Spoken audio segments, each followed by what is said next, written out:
Sakila Zafira from grade 9 Dharma Bhakti, and today I'll be making a procedure text on how to make tape singkong.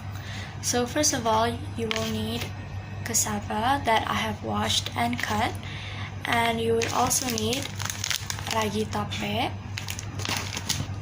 The last thing you need is a place where you can keep it seal tight.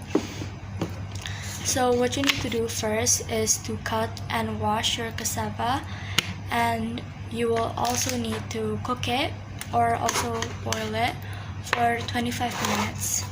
It will turn like this. The color is gonna be yellow.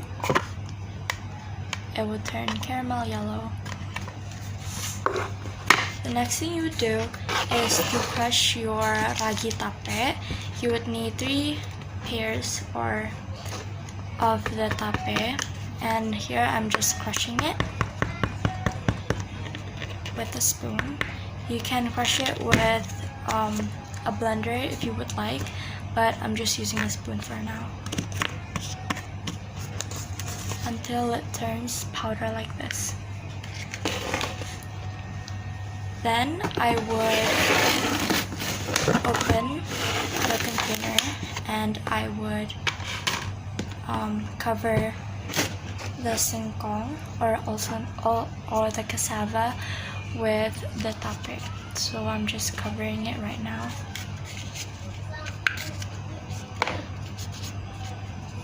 Like so.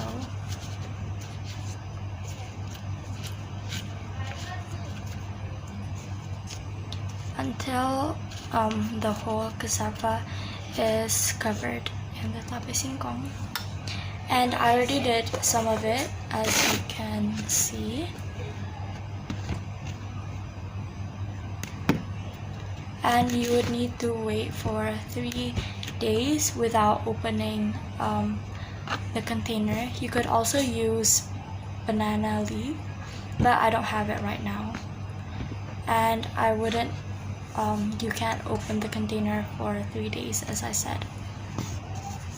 So I have covered everything, and by covering or sealing the container and opening for 3 days, you're helping it to ferment, which helps the cassava tape to have the iconic flavor.